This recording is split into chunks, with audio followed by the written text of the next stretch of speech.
Assistant executive engineer Tariq Ahmed Veeri जो है आज सरकारी नौकरी से सुबकदोश हुए। तारिक साहब ने जो है काफ़ी सारे डेवलपमेंट अथॉरिटीज़ में काम किया, उसके बाद बेशतर वक्त जो है रूरल डेवलपमेंट डिपार्टमेंट में दिया और आज बाज़ाब्ता तौर जो है सुबकदोश हुए गवर्नमेंट सर्विस से।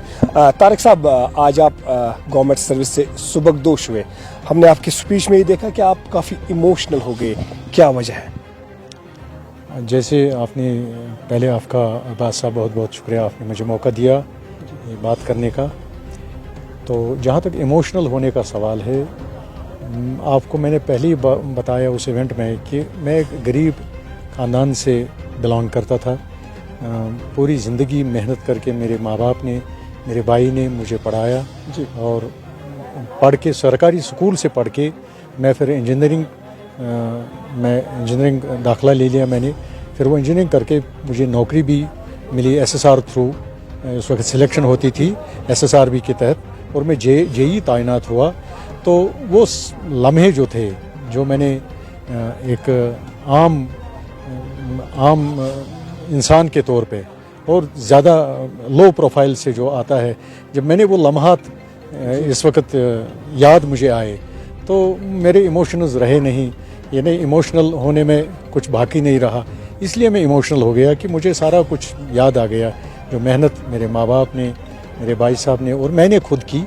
तो ताकि गवर्नमेंट को मैं अपना टैलेंट, या जिसको कहते हैं हम सिलेक्शन में हमारी टैलेंट ही खरीदती है गवर्नमेंट, तो 1000 में से 100 या 50 लोग सिलेक्ट होके गवर्नमेंट हमारा टैलेंट खरीदती है। और इस टैलेंट को अमलाने के लिए फील्ड में तो हम अपना लोहा मनवाते हैं, हम गवर्नमेंट की सर्विस लोगों को प्रोवाइड करते हैं in the shape of government servant. हम लोगों के नौकर होते हैं, लोगों के एहसासात, जज्बात, उनके फ़ायदे, उनके हर सोशल, समाजी, इक़्तिसादी चीज़ का बिल्कुल उसका इंदिया लेते हैं। और उसके हिसाब से गवर्नमेंट रूल्स के तहत हमारा जो CSR है, सिविल सर्विस रूल, उसके तहत हम अपनी नौकरी को ये अमलाते हैं। तारिक साहब, जब आप इंजीनियरिंग कॉलेज में पढ़ रहे थे, आपने काफ़ी एक इमोशनल पॉइंट बताया कि मेरे माँ बाप जो है मुझसे 50 रुपये देते थे। आपके जो बाबा साहब थे, तो वो खर्चा होता था महीने का। एक दिन वो एक ही दिन में खर्च हो गया, उसके बाद आपने क्या किया?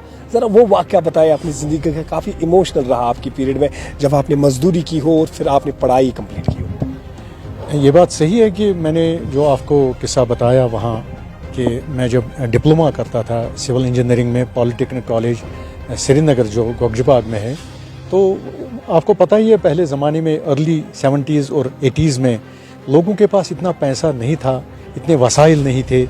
मैं तो फिर भी गरीब ख़ानदान से ही बिलोंग करता था, तो मुझे 50 रुपये हर महीने मिलते थे अपना खर्चा चलाने के लिए। और जब ये 50 रुपये मुझे 15 दिन में ही ख़त्म हो गए, तो फिर महीने के आखिर में मुझे घर आना था। 5 रुपये का किराया लेती थी KMD बस, जो KMD अड्डे श्रीनगर से अनंतनाग लेती थी।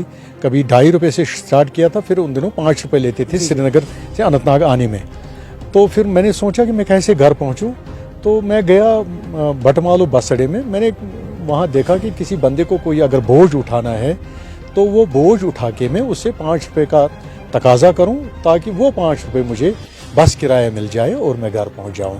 और यही वाक़या था, ये मुझे याद आया आज इस नौकरी के इख्तिताम पे कि मैंने कहाँ से शुरुआत की और कहाँ इसका इख्तिताम हो गया। तारिक साहब, आपने रूरल डेवलपमेंट में बेशतर वक्त दिया, कोई ऐसा वाक़ा बताए जो आपने छोटे बड़े प्रोजेक्ट्स बनाया। आपने गुमजू में एक अच्छा ब्रिज बनाया जिसको आज भी लोग याद करते हैं। जो स्टील ब्रिजेस बिजबारा में बने, उन पे आपने टेंडर को जो है रिवाइज करवाया। उसके बाद वो एसेट्स बनाए जो आज सोसाइटी में फ़ायदेमंद साबित हो रहे हैं। कितने प्रोजेक्ट्स आपको याद है जो आपके जहन में मरने दम तक रहे?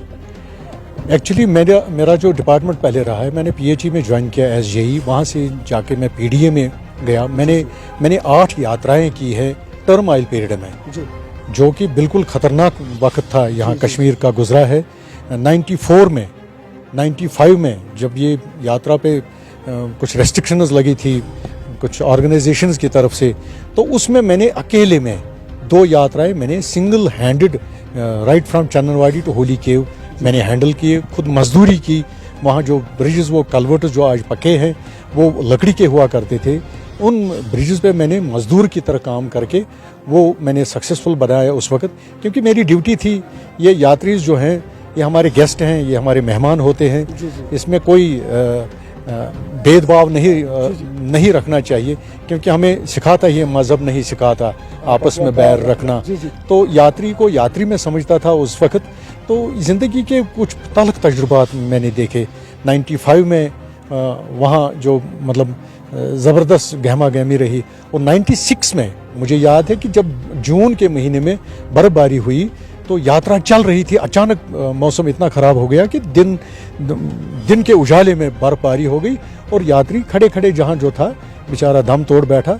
लेकिन उस दौरान भी मैं उस वक्त शेषनाग में था पर्सनली, तो मैंने महागुनस टॉप तक जाके और यहाँ से पिशु टॉप तक आके जो भी यात्री मैंने बचा सका मैंने उसको बचाया, क्योंकि आर्मी का वहाँ उस वक्त शेषनाग में कैंप लगा था, गर्मी का उस वहाँ स्टोव्स लगे थे, वो गैस हीटर्स लगाए थे हमने, ताकि जो यात्री ठंड होके वो सुकड़ के उसको हम कंधे पे लाके वहाँ शेषनाग में लाते थे और उस गर्मी देके उसको हम जिंदा कर रखने की कोशिश करते थे।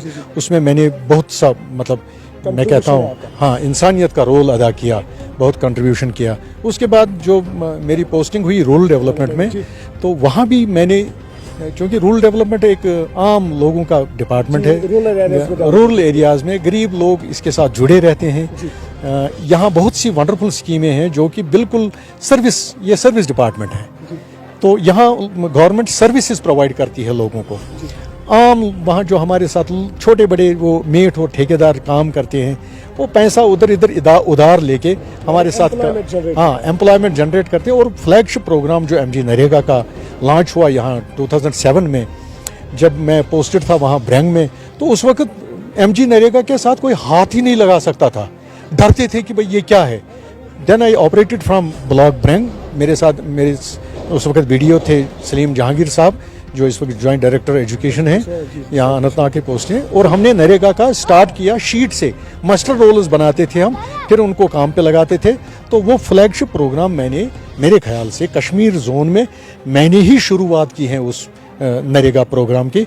और उसके साथ जब फिर वो डिजिटाइज हो गया, वहाँ सिक्योर एस्टिमेशन आ गई। सिक्योर में भी मैं मास्टर ट्रेनर रहा हूँ पूरे कश्मीर में। पूरे कश्मीर में मैंने इसको डिजिटाइजेशन का जो ये ट्रेनिंग प्रोग्राम था, ट्रेनिंग इम्पार्ट की। मेरा RETC के साथ बड़ा वाबस्तगी रही है। वहाँ जितने भी प्रोग्राम थे ट्रेनिंग प्रोग्राम, उसमें मैंने हिस्सा लिया। और पूरे वादी में, कश्मीर में, इवन लद्दाख में भी मैं इम्पार्ट करता गया ट्रेनिंग सिक्योर एस्टिमेशन की, या एमजी नरेगा के जो स्कीम्स है, इसके जो खतखाल हैं, गाइडलाइंस हैं, वो उनको लोगों को समझा के, अपने स्टाफ को समझा के लोगों तक के फ़ायदा पहुंचाने की कोशिश की। आखिरी सवाल आपसे, क्योंकि आप रिटायरमेंट अब भी आपका हो गया, तो ये बताइए अब ये जो लाइफ है बाकी, क्या किसी फील्ड में आप आएंगे लोगों की खिदमत करने के लिए, खिदमत खलक, या हम कह सकते कोई और फील्ड जिसमें जो है आप लोगों की खिदमत करेंगे? क्या अब हम उम्मीद करेंगे कि किसी फील्ड में आप नजर आएंगे पोस्ट रिटायरमेंट के बाद? हाँ, इंशाल्लाह। बीच में मैं एक चीज़ मिस कर गया कि रूरल डेवलपमेंट पे आके, वहाँ रूरल डेवलपमेंट में छोटे छोटे काम होते हैं। तो बुमजू का हमें एक प्रोजेक्ट मिला, चैलेंजिंग प्रोजेक्ट मिला। और खिड़म ज़ियारत का जो प्लेटफार्म है वो हमें एक चैलेंजिंग प्रोजेक्ट मिला था। तो उस वक्त RNB ने उसका जो DPR था वो 10 टाइम्स मोर देन दैट जिसमें हमने एग्जीक्यूशन की, वो 10 टाइम्स उस वक्त था। तो यहाँ के CM जो उस वक्त थे, उनने बोला कि रूरल डेवलपमेंट ये प्रोजेक्ट नहीं कर सकता है क्योंकि इनके पास इतना एक्सपर्टाइज नहीं है। लेकिन हमने वो चैलेंज लिया, मैंने चैलेंज लिया। मेरे साथ सजाद साहब थे, सजाद अहमद मलिक, जो कि इस वक्त ACB में पोस्टेड हैं। तो वो मेरा JE रहा था उधर। तो हम दोनों ने मिलके, वहाँ इकबाल साहब था हमारा वर्क सुपरवाइज़र, तीनों हमने कोऑर्डिनेट करके, और मयूर भट्ट था एक और JE, तो हमने तीनों ने कोऑर्डिनेट करके वो प्रोजेक्ट बनाया। और उसमें लीस्ट अमाउंट में जो मेरे ख्याल से 90 लाख में, जिसका RNB का प्रोजेक्ट कॉस्ट था 3 करोड़, और हमने वो प्रोजेक्ट सक्सेसफुली वहाँ कंप्लीट किया। और जैसा कि आपको पता है, खिड़म में भी हमने कॉलम स्ट्रक्चर खड़ा किया, जो कि रूरल डेवलपमेंट में उसका कोई वजूद ही नहीं था तब तक। तो अल्लाह ने हमें मदद की और हम उसमें कामयाब हो गए। तो जहाँ तक अब आपने सवाल किया कि पोस्ट रिटायरमेंट के बाद लाइफ अब कहाँ की तरफ जाए? पोस्ट रिटायरमेंट में पहले वो अल्लाह से दुआ गो हूँ कि मुझे मेरी सेहत ठीक रहे, मेरी जो फैमिली रिस्पॉन्सिबिलिटीज़ हैं उनको मैं कैसे निभाऊँ। मेरे बच्चे अभी पढ़ने के स्टेज में ही हैं, अल्लाह उनको भी रोज़ी रोटी अदा करे। तो उसके बाद मेरी कोशिश रहेगी कि समाजी लेवल पे जितने भी मसले मसाइल हैं लोगों के डाउन ट्रॉडन, यहाँ तो अमीर का कोई मसला नहीं होता है, अमीर अपने मसले कैसे भी निकाल लेता है, तो वो जानता है मुझे कैसे अपने मसले निकालने हैं। लेकिन गरीबों के लिए मैं कहता हूँ एक छोटा सा PMAY में जो बेनिफिशरी होता है उसको मैं हेल्प कर सकता हूँ कि उसकी मतलब कैसे वहाँ गवर्नमेंट में उसको अपना हक कैसे मिले। SBM में मैं उनको मदद करना चाहता हूँ। साहब आखिरी सवाल, क्योंकि छोटा सा सवाल रहेगा, क्या पॉलिटिकल मैदान में हम आपको देख सकते हैं फ्यूचर में? वो अल्लाह ही जानता है, अभी कोई फैसला नहीं। आपकी हंसी आ रही है, लग रहा है कि कुछ है। अल्लाह जानता है उसके बारे में, क्योंकि वो की भी समाजी खदमत ही होती है। पॉलिटिक्स हम किस एंगल से लेते हैं लोग, लेकिन वो ओवरऑल अगर हम उसको देखेंगे, पॉलिटिक्स इंसान अच्छी तरह करेगा तो इबादत बन जाता है। ओवरऑल अगर हम देखेंगे तो वो काम ही लोगों के करने हैं ना। सियासी शख्सियत का मतलब ही है कि वो लोगों की आवाज़ उजागर करके सरकारी ऐवानों तक पहुंचाए और उन कामों को अमलाने में उनका मदद करे।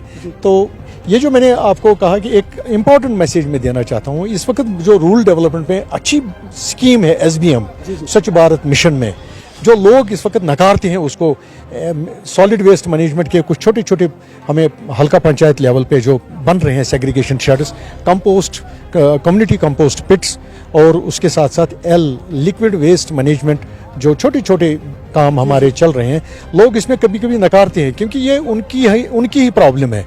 वेस्ट उनके घरों से निकलता है, गवर्नमेंट वो वेस्ट उसको प्रॉपरली कैसे वो डिस्पोज ऑफ करेंगे, सेग्रीगेट करके वो प्रॉपरली डिस्पोज ऑफ करने की कोशिश करेंगे ताकि हमारे गांव जो है वो सुंदर रहे, खूबसूरत रहे और पाक रहे, माहौलियाती आलूदगी से पाक रहे, हमारे नदी नाले साफ रहे, हमारा जो वेस्ट है, जो गार्बेज है वो सारा खत्म होगा और गांव में कहीं नहीं दिखाई देगा कि गार्बेज कहीं पड़ा है। इसलिए मेरी लोगों से इल्तिमास है, खासकर मैं डिस्ट्रिक्ट अनंतनाग के लोगों से बोलता हूँ और पूरी कश्मीर वादी से मैं इल्तिमास करता हूँ हाथ जोड़ के, हमारा SBM में रूरल डेवलपमेंट का साथ दे दो।